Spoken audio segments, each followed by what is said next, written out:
Hello and welcome, I'm Thomas Porteous and you're watching NewsX World. Let's dive in to the top stories this hour.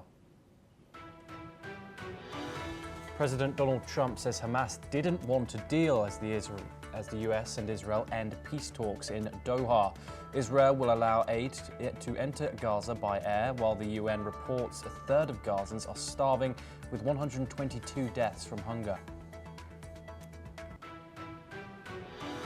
UN Chief Antonio Guterres urges immediate action to stop starvation in Gaza, saying words don't feed starving children. This comes as President Trump slams Emmanuel Macron's plan to recognise a Palestinian state. Now, at least 8 people have died in a terrorist attack on a judiciary building in southeastern Iran. 5 civilians and 3 assailants were killed, according to Iranian state media.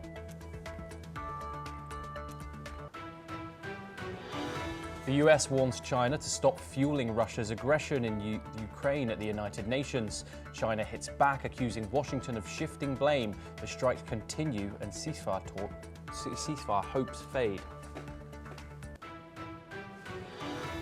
EU officials say a trade deal with the United States could be reached this weekend. Donald Trump has arrived in Scotland for a 4-day visit, set to meet EU Chief Ursula von der Leyen ahead of the August 1st deadline. Cambodia calls for an immediate ceasefire as military action escalates along the disputed border with Thailand. Dozens of casualties have been reported and over 100,000 people have been displaced. A bus travelling from Lima to the Amazon has overturned in the Andes, killing at least 18 people. Dozens more are injured after the double-decker bus crashed on a remote highway, authorities report. Jeffrey Epstein associate Ghislaine Maxwell is asking the Supreme Court to overturn her conviction. This comes amid allegations about Epstein's ties to President Trump, which he has denied as fake news.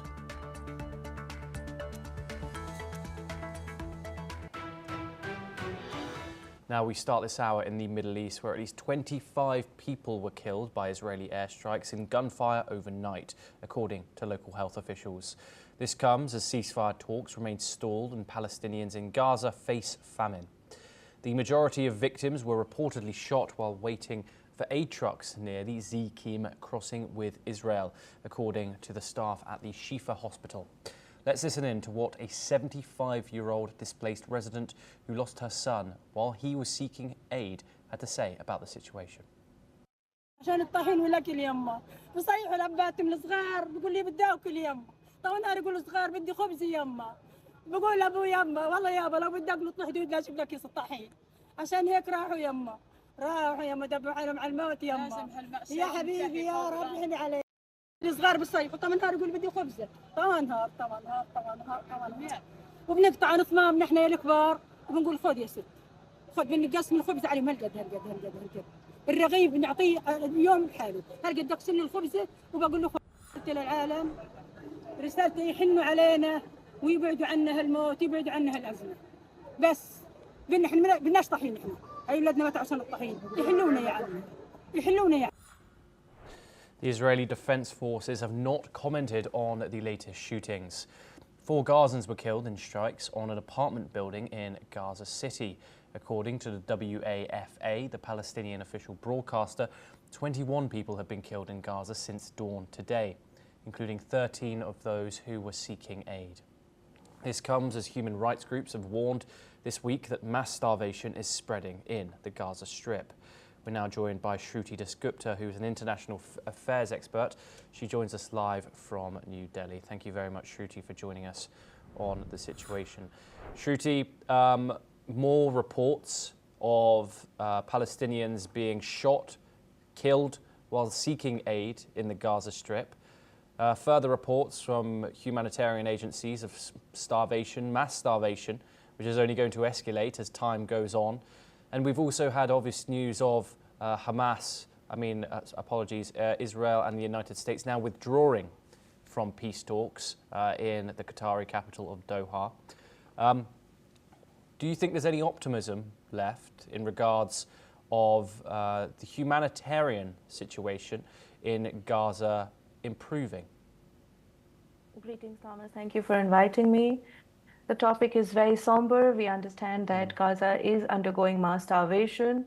A lot of people who are spokesperson outside, including the ambassador of Palestine or a representative of Palestine in India, has gone on record to say that their own families are only able to somehow scrounge together one meal a day if they are lucky.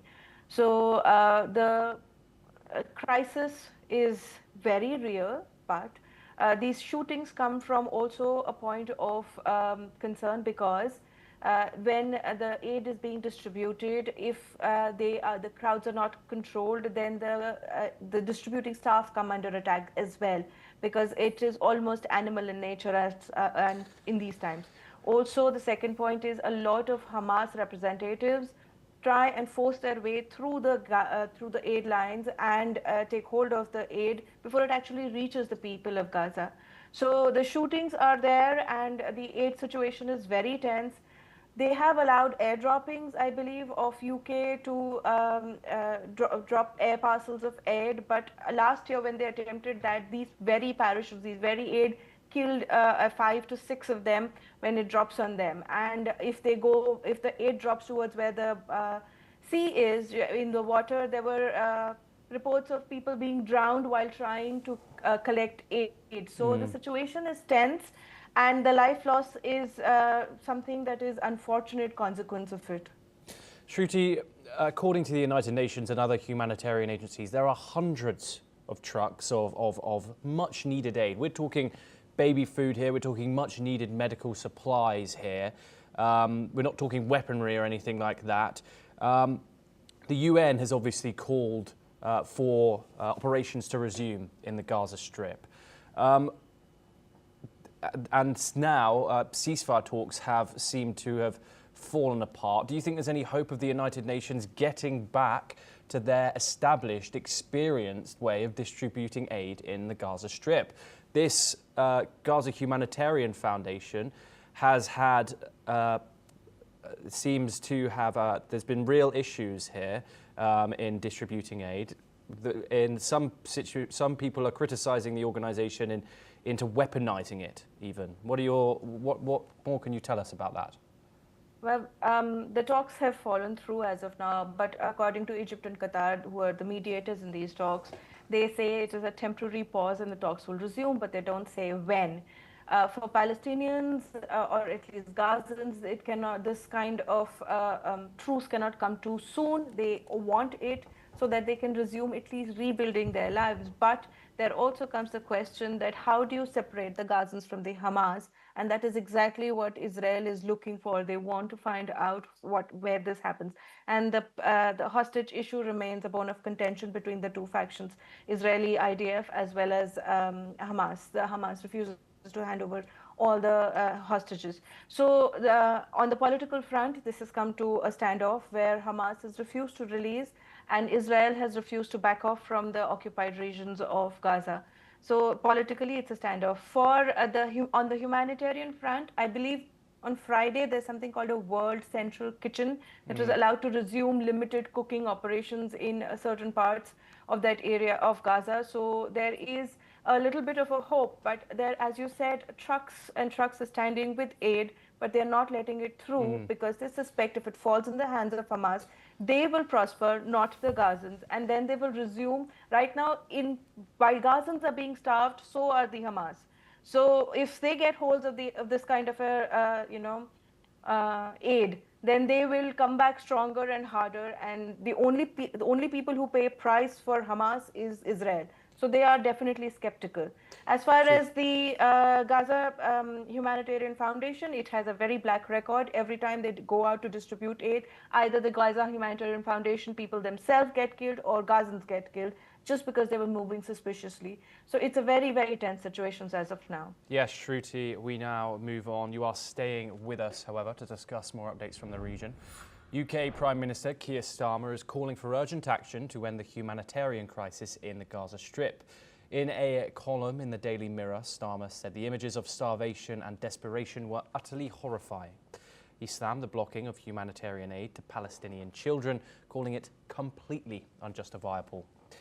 Starmer confirmed that the UK is now scaling up its humanitarian efforts. He criticised Israel for delaying aid drops, saying help came far too late. But UK officials are working urgently with Jordan to get supplies into Gaza by air. He also announced that the UK is fast-tracking the evacuation of children from Gaza who need urgent medical care. We're once again joined by Shruti Dasgupta. Shruti, the UK is one of these other nations who have condemned Israel's actions in regards to its blockade. We've seen France come out and say that they're going to recognise a Palestinian state as early as September. What are your thoughts on how the Western world is replying to this? I mean, serious pressure seems to be mounting on Israel now. Obviously, there's been calls by Macron urging the allies from the likes of Canada and the UK to recognise a Palestinian state as well. They so far have not done that and not agreed to that. However, pressure is mounting and tides seem to be shifting. What more can you tell us about this? Well, Keir Starmer's current statement, where he called it a humanitarian catastrophe, was a result of the very same pressure that you mentioned, where Macron went ahead and said that within 2 months they will start to recognize, he will push to the maximum to have Palestine get its own recognition from France. So his current statement is a way to bow to that very same sentiment to which Macron is saying. And the Western world, unfortunately, now has to weigh the consequences, whether eliminating Hamas is a justified cause for the number of people, number of Gazans that will pay for it. Again, I reiterate, we cannot differentiate Hamas from Gazans because Hamas does not have a uniform like the IDF. They do not walk in uniform. You do not know that the Gazans that you're supporting right now would someday turn out to be Hamas themselves. The UN itself has found itself in hot water because of its own employees being very complicit and aiding Hamas and its ideology in Gaza. So although the Western world wants to look at it and wants to preach the two-state solution, none of it can come to fore till the time Gazans themselves throw Hamas out and reject it in totalitarian a way where they expose the people that are connected to Hamas who forward this ideology and at the price of their own life, because they're as it is paying with their own lives.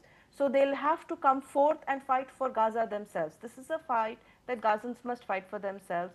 And no matter what Keir Starmer or the French say, the price for the independence of Palestine comes from Israel. Israel was the only state that will pay this price. So it's a very two-way situation, and the pros and cons depends on which side of the line you're sitting on.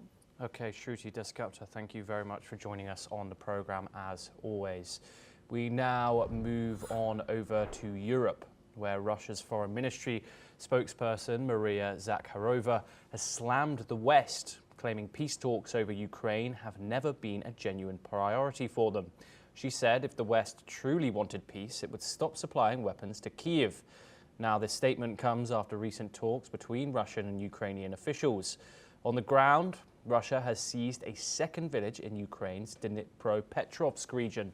This comes as deadly airstrikes in Ukraine's Dnipro region killed 3 people, while Russia's Rostov region saw 2 fatalities. Both sides continue to report heavy drone and missile strikes as the conflict intensifies. Well, we're now joined by Ross Feingold, who's a political analyst located in Taipei, Taiwan, to discuss this in further detail. Ross, the Russian spokeswoman says that the West never wanted peace here. What is she pointing to in regards to this, considering that Ukraine's allies and also Ukraine would say that Russia started this hostility? Russia was the ones who came into Ukraine on that day in February, with tanks, etc. What evidence is she pointing to here? She's probably pointing to long-standing Russian grievances that the West, the Western European countries and the United States specifically, have had on again, off again discussions, statements, hints that they would bring Ukraine into NATO and or the European Union. And this is something that Russia, however ridiculous it might be, because in my opinion, Russia's objections are ridiculous. But Russia has objected to Ukraine joining NATO or becoming a European Union member. And these are reasons that Russia cites for why it had to invade Ukraine in 2022. So Russia's grievances and its desire for a neutral Ukraine, a demilitarized Ukraine, are not news. So when Russian spokespeople cast aspirations or criticisms on proposals for peace talks or ceasefire negotiations, it comes as no surprise. Ross, why do you think that some ears are listening to Moscow, hearing what Moscow is saying here and agreeing with it? As in the fact that Russia have rejected multiple peace deals pitched by the United States and pitched by Ukraine, whether that be permanent ones or temporary ones. What are your thoughts on how Russia has approached the peace process here? We have to be realistic here. And one, or if not the main reason why Russia has rejected temporary or even a long-term ceasefire or peace arrangement is Russia simply wants to change the facts on the ground. They want to occupy as much of Ukrainian territory as possible before they agree to a ceasefire or a long-term peace. And the reality is that Russia does appear to have momentum on the ground. They do seem to be in a position to gain more Ukrainian territory. However, the amount of territory that Russia gains in any given week or month is very, very small. Notwithstanding that, if we have to say who has the momentum, then yes, at the moment it does appear to be Russia. So before agreeing to any ceasefire or peace arrangement, Russia wants to ensure that the facts on the ground are in its favor, and the key fact for Russia on the ground is to control as much territory, as much Ukrainian territory as possible, and that under any kind of ceasefire, Ukraine would have to acknowledge that reality, even if Ukraine doesn't accept it as a matter of law. Yes, and Ross, going back to this statement by the spokesperson, how much of Zakharova's message is actually for Western audiences versus domestic Russian consumption? That's a really good question. Obviously, a struggle for the Russian government is to maintain domestic support for the war. There's the huge effect on the economy. There's the ever-expanding need for personnel, which is another way of saying that Russia needs more young men to send to the front. And of course, there's popular discontent with this in Russia. On the other hand, getting back to what the facts on the ground would have to be before Russia agrees to a ceasefire, then some of these messages and statements from the Russian government are certainly for Western consumption. Russia is basically saying that before we agree to any ceasefire or a longer-term peace agreement, we want acknowledgement about the amount of territory, Ukrainian territory, that Russia will control. Even if Ukraine or the West don't acknowledge that legally, what Russia wants is that reality will be acknowledged by Ukraine and the West, of course, along with sanctions relief, which is another important issue that Russia wants resolved as part of any ceasefire or long-term peace agreement. Yes, Ross, thank you. You are staying with us to discuss updates from the Indo-Pacific. We do move on now over to Southeast Asia, where Thailand has welcomed Malaysia's mediation efforts in the ongoing conflict with Cambodia. However, Thai officials demand Cambodia cease hostilities and show good faith before negotiations can progress. The two countries are locked in intense fighting along their disputed border, which has led to significant casualties. Thailand condemned Cambodia's actions as violations of international law. Thailand also praised Malaysia's Prime Minister Anwar Ibrahim for his ceasefire proposals, but stressed that a peaceful resolution depends on Cambodia's willingness to halt the attacks. The situation continues to escalate despite international calls for de-escalation and dialogue. Let's take a look at what the Thai Foreign Minister and the Thai Foreign Ministry spokesman had to say. ขอย้ำว่าการกระทำเหล่านี้ไม่เป็นเพียงแค่ละเมิดอำนาจอธิปไตยของประเทศไทยแต่ยังละเมิดกฎหมายระหว่างประเทศกฎบัตรของ UN แล้วก็กฎหมายมนุษยธรรมระหว่างประเทศอย่างร้ายแรงแล้วก็ละเมิดศีลธรรมขั้นพื้นฐานของความเป็นมนุษย์ที่ควรได้รับการประณามอย่างเต็มที่จากประชาคมระหว่างประเทศ Thailand strongly condemns these inhumane acts which are in blatant contradictions to the obligation under the aforementioned Geneva Conventions. Thailand is sending a letter to the President of the ICRC to place on record our strong condemnation of these blatant violations of international humanitarian law. Well, we are again joined by Ross Feingold, the political analyst. He joins us live from Taipei. Ross, Thailand wants, quote, good faith and a ceasefire before these talks occur. Is that a realistic precondition or simply a stalling tactic here? It's probably a realistic precondition for a number of reasons. For starters, and the most practical reason is when it comes to military strength, there's simply no comparison. Thailand's military, whether its army, its land forces, or its air forces, are vastly superior to what resources Cambodia has in its own military. And everybody knows that. The Cambodian government knows that. Other stakeholders who might want to intervene know that as well. So that's something that Cambodia needs to deal with, and it gives Thailand an enormous amount of confidence in any type of negotiation. The other factor here, and it's been a consistent position of Thailand, when it comes to this territorial dispute with Cambodia, Thailand has generally rejected third-party mediation or intervention, whether that's the United States, China, even the International Court of Justice. However, and this comes as no surprise, Thailand seems open to the intervention of the ASEAN leadership, which is currently Malaysia.